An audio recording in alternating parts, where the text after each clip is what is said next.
Hi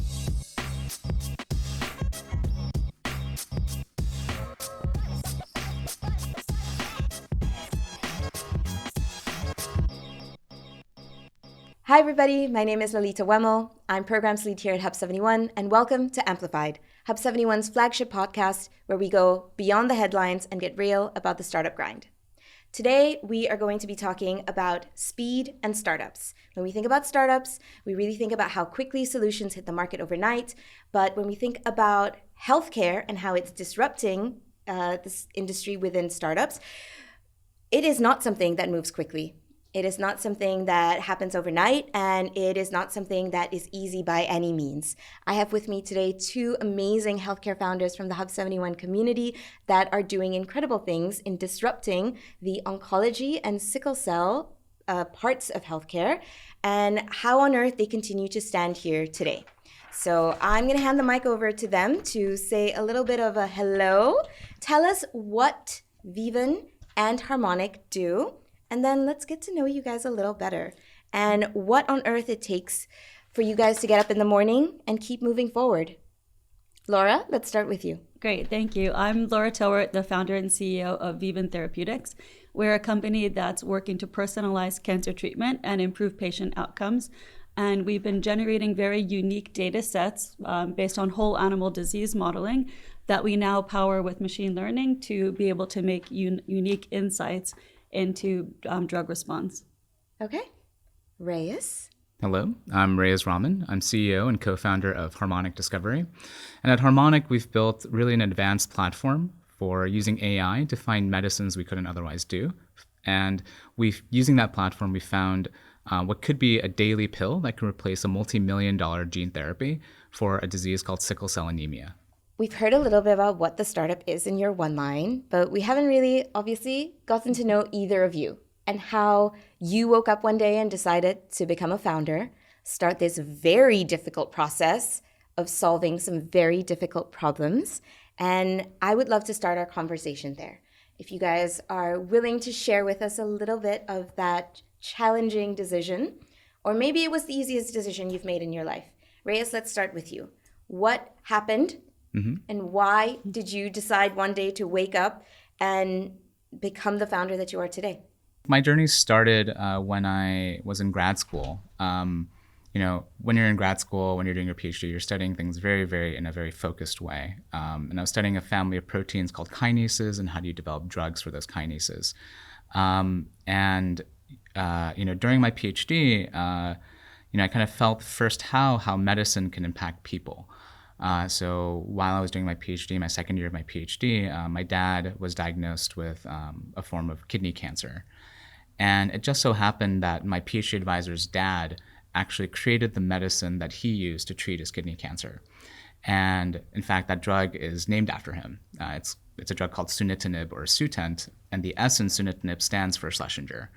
And, I saw how, this drug impacts people's lives and how you can have such a remarkable effect by studying the basic science, but going beyond the basic science and doing all the things that's required to advance a drug forward. And so that really catalyzed my desire to, start a biotech, go into life sciences and find medicines for diseases where people don't have very good treatments for them. I have a follow-up, but I'm going to give Laura first the opportunity to tell us a little bit about what got her started and why she's here today as well. Okay, so my startup journey really was a long one. So I'm the founder of Vivan Therapeutics, but I'm also the founder of Cellmatics, which is a company that I started out of my graduate studies, my PhD studies. And really, I've been fascinated from my PhD studies till now on the potential for personalized medicine, and particularly within the field of genomics, being able to utilize our DNA and now our tumor DNA to be able to develop new therapeutics. Healthcare founders, the reasoning is always so personal.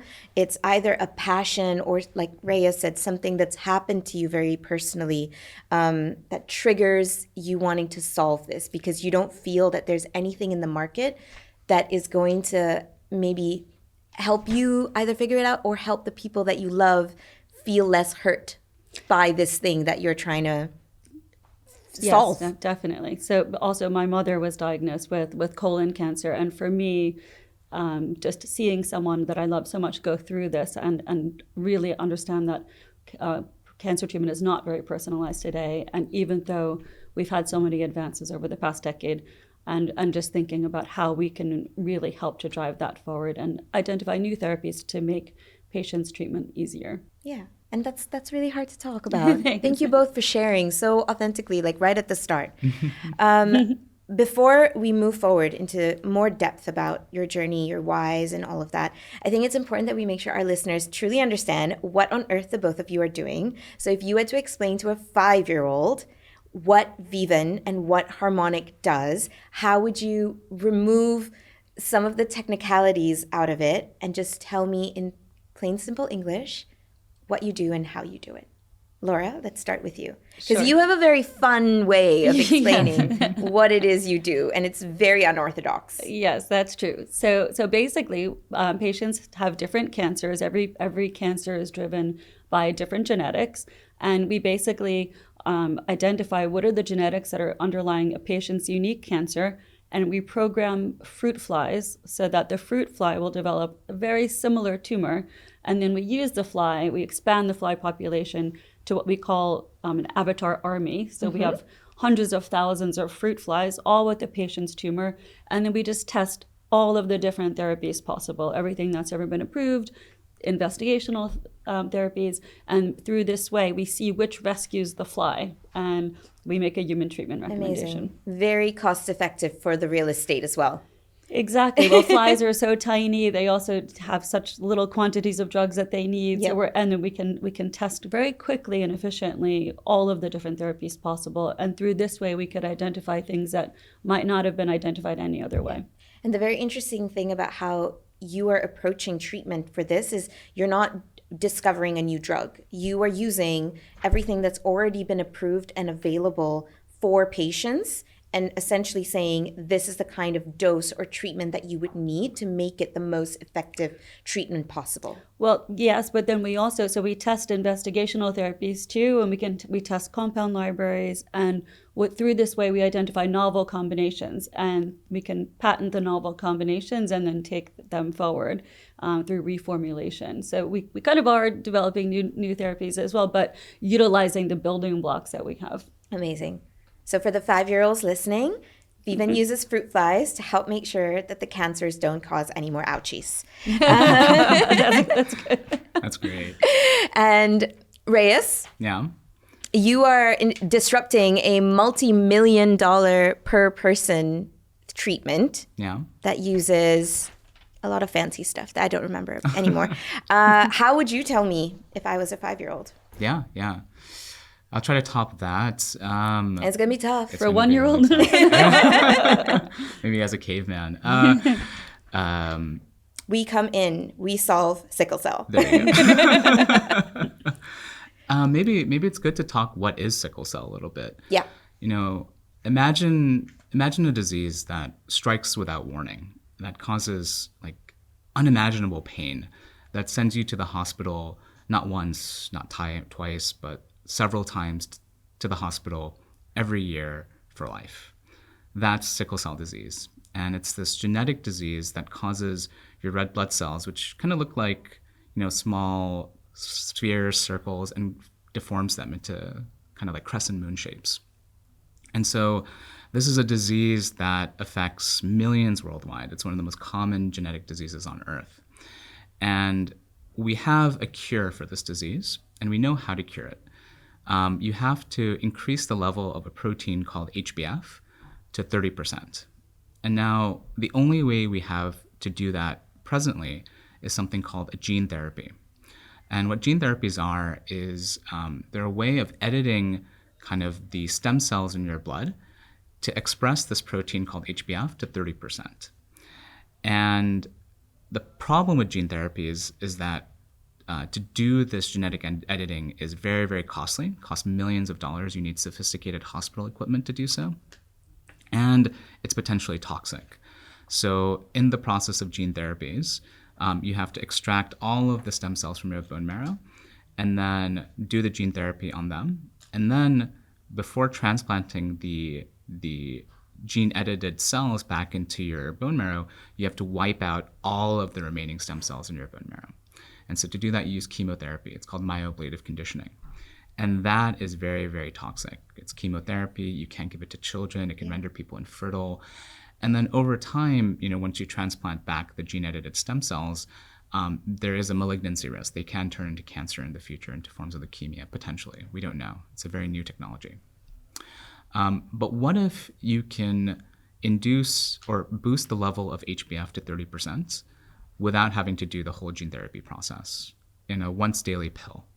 And so that's what we're advancing at Harmonic. So we found really chemistry that allows us to take that mechanism and allow patients to have their lives back, to live a normal life, and really to have a way for the broadest people around the world to have access to it. So sickle cell primarily affects sub-Saharan Africa. It primarily affects India, the GCC, and then portions of the US and Brazil.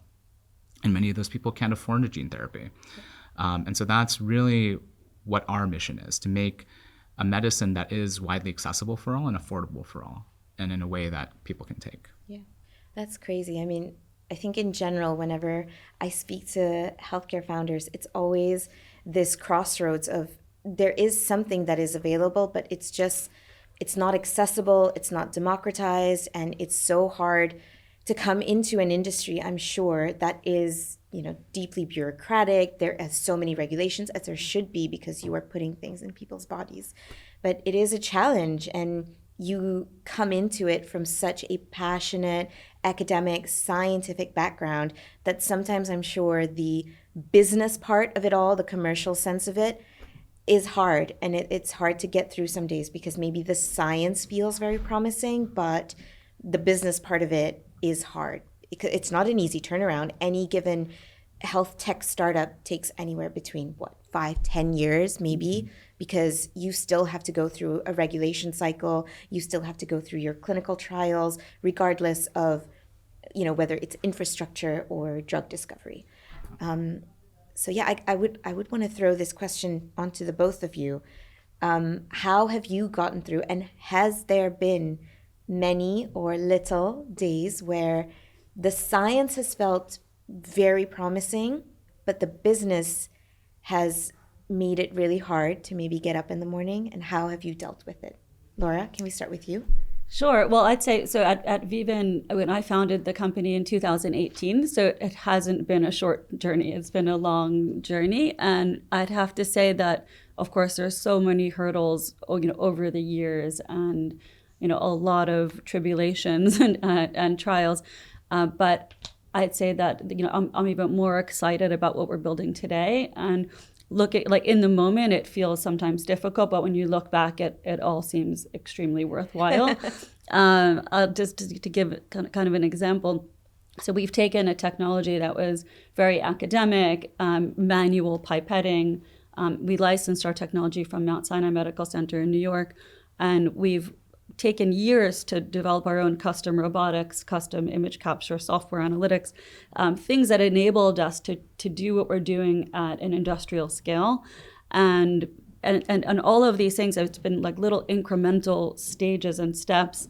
And so just in around December, we've had our pipeline fully automated and able to scale. And so it's been a lot of little steps, but it's really been worth it. And then I'd say one thing that's been really good about Vivan is that we have so many different capabilities for our technology. So we're developing patient clinical decision support tools, so things that help oncologists decide on the optimal therapy for patients. But we also use the platform for drug discovery and development.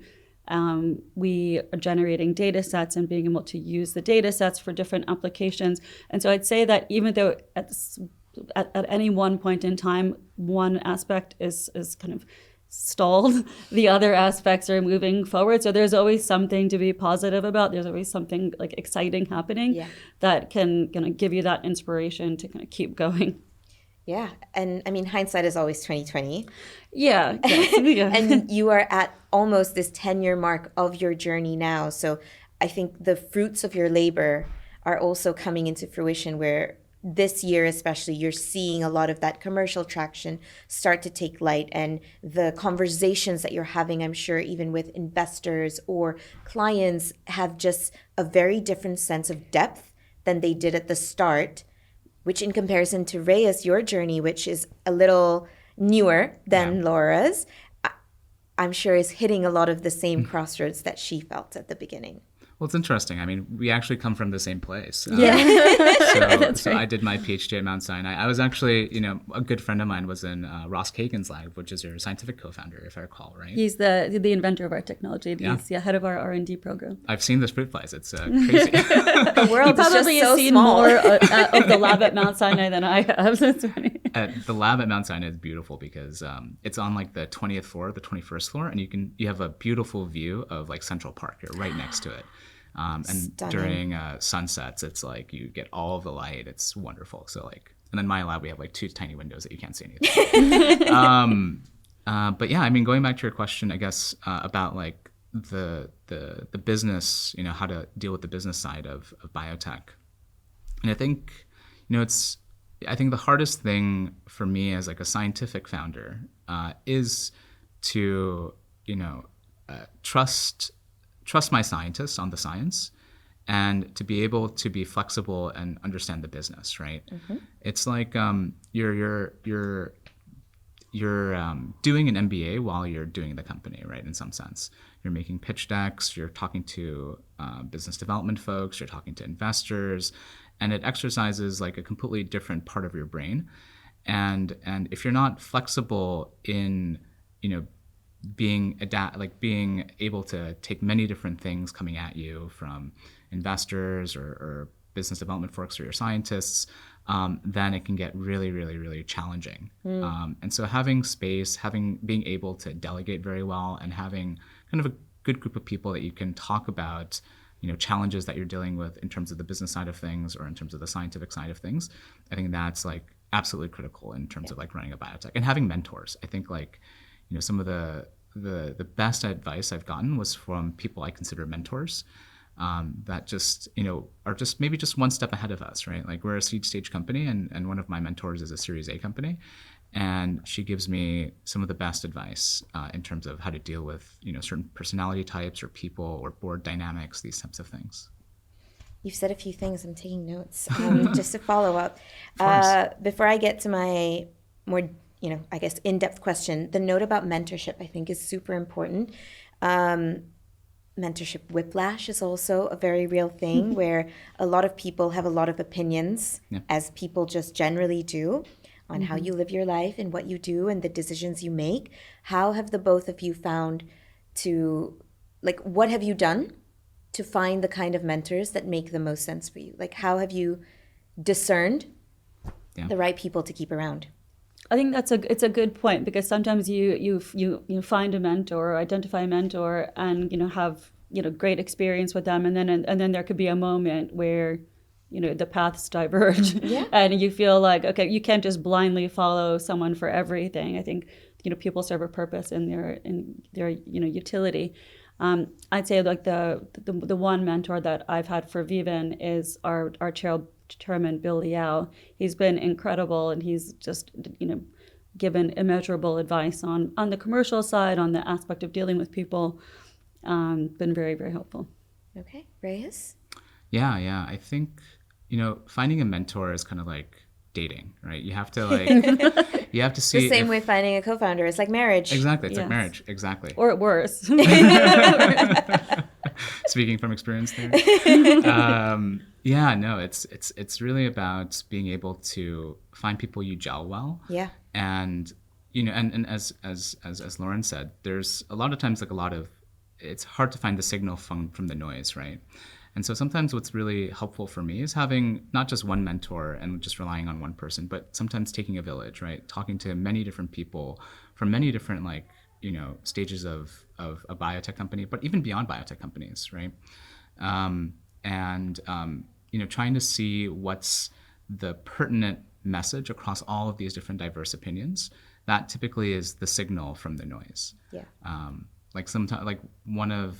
mentor of mine, he's actually an Emirati. He was the one who kind of told me about this region. He runs a company focused on building like the Bloomberg terminal for the public sector. And, I was working on my pitch for Hub71 and for, investors here in the region. And the best pieces of advice I got were from him, from a completely different field, in terms of how to approach people, how to share information, how to share data in a way that people can understand. I was going to say, earlier you mentioned something about delegation, and it's much easier said than done. The same way mentorship, when we say like it's like dating, you find the right people.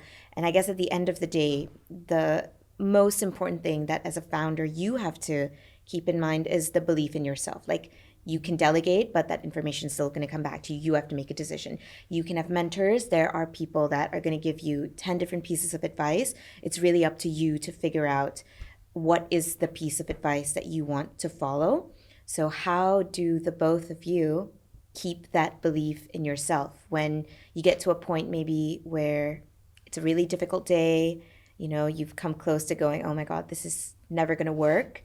Or maybe you have a really good day and you're like on cloud nine and everything's going to work. How do you keep yourself grounded, and how do you keep that belief in you? I'd say I have some of those moments like in the same day. You have like everything is great and everything is also falling apart. I think it's like trying to climb a ladder while the folks are. We're only here for the hard hitting questions. No, but it's true. But I don't know. I think it's that excitement of kind of what could be, and what in your mind you have to think what will be. Yeah. And I mean, I love that excitement. I think like just thinking about in the future when I sell the company and I think about what I want to do next, I always think like I'm going to have a shock, because I don't know how I'm going to be able to live without that kind of like uncertainty and excitement, and like it's really a thrill. Yeah.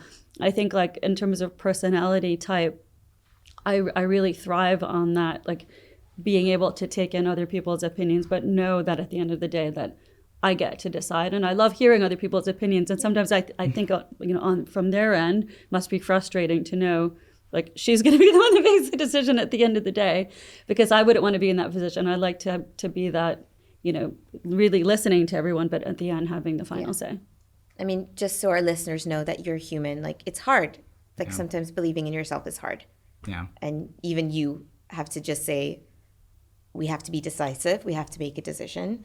Even if it's the wrong decision, it's still a decision to move you forward. Yeah, I think that's a very good point, because you have to always be making the decision. Like, the stalling will only hurt you, and moving forward is just always the best way. Initially, I was going to start our intro to say, like, all we're going to talk about today is patience, just patience, and more patience. And I think with healthcare, of course, that is the standard. Yeah. You have to be very patient founders to really be able to see your progress at the end of the day. And I guess when you think of, because you mix around with all kinds of founders from all different sectors, what do you feel, and maybe Rayees, you could take this question, what do you feel is the biggest difference that makes sense from like a startup perspective to put everybody together, but what sets healthcare founders apart?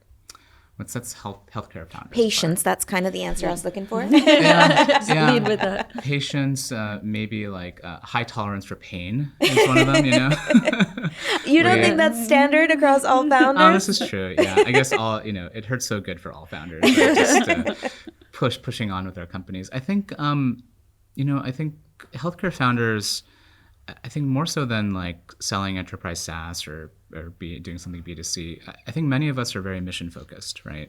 Like we have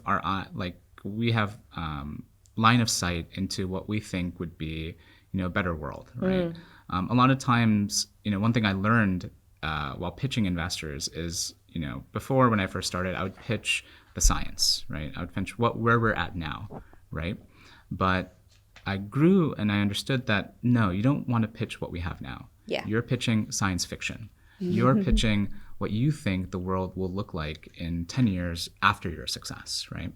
And I think, once you change that frame of reference and you change your mind towards that kind of outcome-based approach and viewpoint, then you gain motivation in yourself and you want to pursue that future too. Yeah.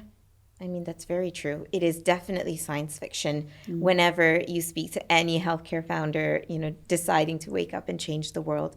On that note of science fiction and selling science fiction to the world, what day and at what time exactly did you wake up and decide I'm going to start changing the world from the UAE? Like, what about moving here or building here made sense for your journey and the roller coaster that you're on, that you're like, yeah, I'm just going to get on a plane, move here, and start figuring things out here? Laura? Well, I've been in the region for quite some time. So I lived in Bahrain from 2011 to 2017. Okay. You're no stranger. Yeah, not a stranger. And I was actually a mentor to I think, Dubai Future 2020. Mm-hmm. And so I've definitely been, really encouraged about seeing the growth in the region. Yeah. And living in London, I met the founder of another company who just went through Hub71, and she said, telling me about all of the, the progress and what an exciting program and the great opportunity it would be. And so when I learned about it and came in and dove in, I realized, like, things are happening here. This is a really exciting time to be in the UAE, particularly Abu Dhabi. And it's really the convergence, of so many things at once, but to be able to really realize big health tech visions, alongside the ecosystem. Yeah. So we're really happy to be here. It's been about a year and a half now, so things are really starting to take off too. Rayees? Yeah. So my journey... New York to Abu Dhabi. New York to Abu Dhabi, yeah. So I came here in 2024. We were invited as part of this, like, JP Morgan kind of healthcare innovation summit, where they were bringing in, like, the top 10, 20 companies to, present ideas and innovative ideas that can really change the region. And that was my first kind of taste here. They actually flew me in with, like, a business class Emirates flight, and I was like, wow, okay. That helps. This is life. That's a great life. That's just a great easing thing to you into the founder journey. It was wonderful, yeah. This is the payoff. This is the payoff. And it happened to be that was also Abu Dhabi Healthcare Week as well. And, when I was there, and, they hosted it at the Cleveland Clinic. I was in ADGM before I even knew what ADGM was. I remember I was going through my my pictures, and I took some, like, really, artsy photos of just this region, and I was like, oh yeah, these are cool buildings, not realizing just that. Like, here's the desert, your office is going to be here. Here's a really pretty glass building. Exactly. Were you surprised by how much water there was in Abu Dhabi? I was. Yeah. I was also surprised by how humid it is. Yeah. When I got out of the plane, my glasses fogged up, and I was like, what? I thought I left New York. But yeah, that was, like, my first taste. And I saw, like, just the diversity of thought. I just saw how modern and advanced this region is. And we were developing the sickle cell disease program. And, the region made so much sense from, the fact that sickle cell is very endemic here. Mm-hmm. In the GCC, it's 7.5 times more prevalent than in Europe, for instance. And, the amount of support you get, right? Like, through Hub71, we also had a family office that invested in us that was in this region as well. They just want you to succeed. And then what I also found is just that, like not just, your investors want you to succeed, but, like, everyone wants you to succeed here, right? Whereas in the States, oftentimes you feel like it's a rat race. Sometimes, folks think of it as, like, a zero-sum game where you're competing against someone else, and, like, there are no multiple winners. I think this region has so much flexibility and is so wide open that there can be, multiple winners here, and there can be people who can really innovate and drive a lot of clinical and patient value here and deliver it to the rest of the world. Yeah, there's definitely very different levels of maturity of market as well. So density of solutions, and I think it's the openness that you said. I really felt it too. I don't know about the both of you, but when you got on your planes to come here, did you think it would be, like, such a long-term thing? Because I know that when I got on a plane to come here, I was dead set. I was like, 2 months, Mom and Dad, I'm going to be back. Like, don't worry about it. And that was 3 years ago.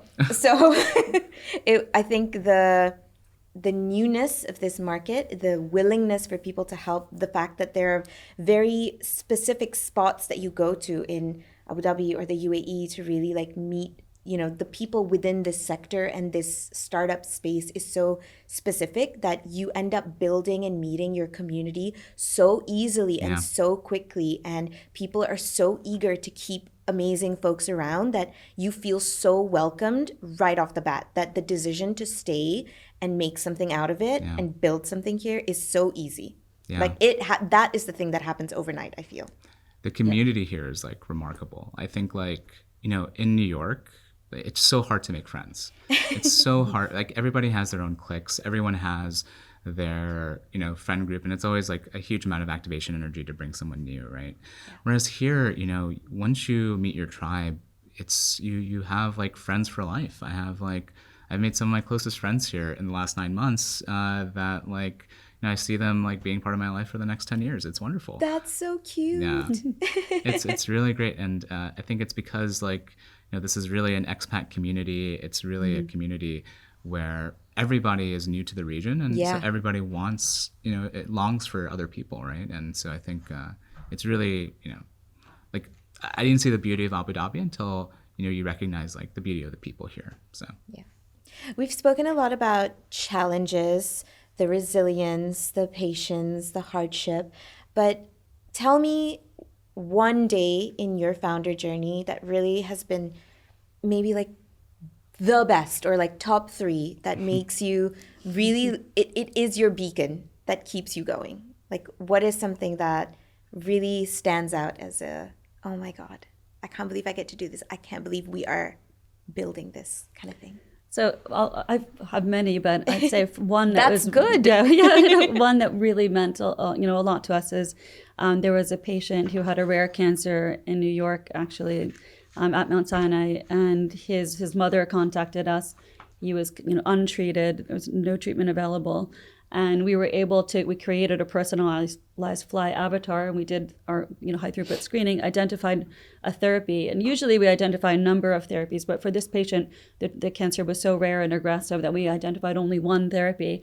And the patient tried it and achieved a response. And when we found out that the patient was responding, it meant so much to all of us at the team. And of course, was really a big boost and really made us feel good about what we're doing and, the promise.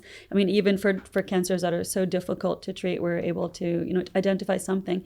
And so that really keeps us going. That's incredible. I don't know how you're going to top that. I'm not. Sorry. I'm not. Sorry. I was going to talk about a yacht party. That was my number 2. I was going to be like, oh yeah, we just raised our seed and like we're just going to throw a big party. I don't know. I think like, one of the highlights of the company, we do like a lot of like deep technology work, deep science. And so we had one of our students, like our student scientists, he was exceptional. We were able to write like a really nice machine learning paper and was accepted into like the Nature family of journals, and getting that kind of accepted as a company was like really incredible. Like it was the first time that I felt like, wow, like we're really contributing back to the science, and I'm not a student. So yeah, that's really cool. I mean, I feel from both of your stories, the thing that really resonates is very much the contribution that you're able to make back to humanity. Yeah. Which is incredible. I can't believe I'm just friends with you guys. And on that note, what would you like to see, like if we're thinking about it from, experts and thought leaders of this industry, where would you want to see the healthcare industry be in like 10, 20 years? What is difficult about it now that you feel the work you're doing, the contributions you're making back, your peers are making back, will lead to transformation in there? Loaded question, I know. Well, I guess in the personalized cancer space, there's a big movement now towards combination therapy and really personalizing treatment for each person, for each unique tumor. And we used to talk about cancers in terms of colon cancer or brain cancer, and now we're really thinking about cancer in terms of the unique genetic alterations that make up that cancer. And so if you have we find often that a treatment for lung cancer can work in a colon cancer patient in combination with another drug. And the regulatory systems kind of don't like that, and they don't like to prescribe things off label, and there's a lot of challenges to be able to prescribe things in combination, and especially in combinations that haven't been used in humans before. And I think there is now more of an openness, and especially here in Abu Dhabi, I know the Department of Health is very interested in moving forward this idea of personalized medicine and being able to make this a hub for cancer patients to come from around the world to receive this type of innovative treatment. But I think that's where the field is going. We're very excited to be a part of that. Anything you'd like to add to that, Rayees? One of the things that we're seeing now is the emergence of China in how productive they are in developing new drugs. A lot of Western pharmaceutical companies are now buying Chinese biotech drugs from China. And that's because, and nobody would have thought this would have happened 10 years ago. What China did was vertically integrate. They go from early preclinical work and they integrated it with the clinical side of things, and they were able to diminish all the costs, diminish all the bureaucracy, regulatory overhead, and try and get medicines to patients faster and get to clinical proof of concepts and data as soon as possible. And that has tremendously paid off for China. They are now the biggest, second only to the US in terms of developing medicines. And most of the US market is actually really, really fragile vis-a-vis that. A lot of biotech companies are worried that China is just going to steal their innovation and pharma companies will just buy Chinese companies. Which makes the UAE poised to be, I think, the next China, right? When I came here, and met with the Abu Dhabi Department of Health and met with the Emirates Drug Establishment Agency, which is the equivalent of the FDA, it doesn't take weeks to months for them to reply to an email. They are come, we'll have a meeting tomorrow. We'll have a meeting next week. They're on it. Mm-hmm. They're on it. They joined we were doing due diligence with an investor. They joined a investor due diligence call on our behalf. It was remarkable. And I think, this tight integration with the regulators and the biotechs, I think, in the next 10 years, I can see that this region will be the next kind of global hub of medicine, of drug discovery, of diagnostics, because of this just seamless kind of relationship between the regulators and the startups. And I hope that's what happens. Yeah. That is awesome. That's amazing. We're going to wrap up in a little bit, but before I end on where people can find you and continue this conversation, for future and current health tech or startup founders out there, what's one piece of advice that you keep dear to your heart that continues your journey every day as a founder? I would say just keep going. I mean, perseverance is really very important. And I think that, whenever we start off, with the mission to make a change, it's not going to be an easy mission. And I think just, keep going and keep at it. And also it is really helpful to have a community like Hub71 to, be able to help along that journey. I didn't make her say support. That. I know, She's but saying it's that true. by herself. It is really true. It's true. Ditto everything that Lauren said. I think, one thing for life science startup founders, I think, it's also important to keep true to the science, right? Science, whatever happens in science is what's going to happen, right? Sometimes the result will be negative, sometimes the result will be positive, right? And, there are many times where you can present information to other people in a misleading way or in a way that's not true. And that just makes the whole industry worse, right? We don't want more Elizabeth Holmes. We don't want more Theranosis, right? We want new medicines. And the way you get to new medicines is by being true to what you're developing and true to the data and to the science that you're advancing. Okay. So I was wondering have you had any experience with the regulators here? We had multiple discussions with the Abu Dhabi Department of Health. Shout out to Dr. Hashmi there, who's the director of research there. We've talked to the Emirates Drug Establishment Agency, which is the FDA equivalent here. Both of those relationships were started with Hub71, which was really, really wonderful. Welcome. I wasn't also told to say that. And then I think what's really kind of nice is the regulators here are as helpful as you want them to be. And so as long as you you can always like reach out to them. They'll always talk back. They'll always kind of keep a communication, keep tabs. Maybe because there's not that many life science startups here, so we get a lot of attention. But it's been really a wonderful process. I found the same. So what's the next step in your kind of regulatory journey? Yeah, so we're advancing the program through the preclinical stages now. The goal is to start a phase 1 trial, and it may be one of the first phase 1 trials in the region in about like 2-ish years, I think. Okay. That would be the goal. Hopefully they have one before that. I hope so. One of the first. One of the first. But I hope that's kind of our kind of trajectory here. And what about you? What are you? So what's kind of the future of Vivan? So Vivan. Sorry. So that's okay. It's common. Vivan is a name of a drug, I think. Okay. No, we say Vivan. Thanks for asking. So we are really excited to announce that we're doing our clinical registration study, our product registration study for 2Match, which is our software as a medical device for colon cancer clinical decision support. And we're going to be doing the study with Brazil. Mm-hmm. And we've got an IRB approval at Brazil. And now we're pending Department of Health IRB approval, but we were told that we should expect some answer on Wednesday. So it's all happening. Amazing. Very exciting. Fingers crossed. This exclusive news that I'm dropping now. News update. All right. Amazing.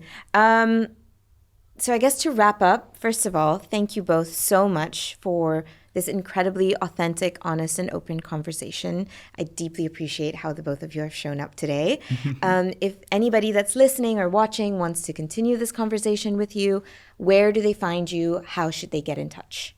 Well, our website is www.vivantx.com. How do you spell that? VIVANTX, like x-ray.com. And if you want to contact me, I'm Laura at vivantx.com. Perfect. And Rayees? Yeah, we're at harmonicdiscovery.com, one word, spelled as it sounds. And you can reach out to me on LinkedIn or Twitter, I think. I think on LinkedIn, I'm Rayees, Rayees .Rahman, Rahman. And on Twitter, I'm at, I don't know, actually. I don't use Twitter. So that's a super efficient way to get in touch with you. Yeah.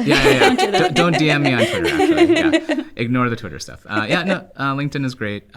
We can also email. My email is Rayees, Rayees at harmonicdiscovery.com as well. Perfect. Thank you both so much. Thank you. Once again, thank you for both being here. Thank you, everybody, for listening and joining into this conversation. You know where to get in touch with them for this follow-up. Honestly, today's conversation, as much as I wanted it to be just about patients, was well beyond that. And it really was about how the both of you are truly keeping it real, grounded, and building something deeply meaningful that I hope changes the world in very, very soon time to come. Thank you for having us. Thanks so much. Of course. Thank you again, and see you next time on Amplified.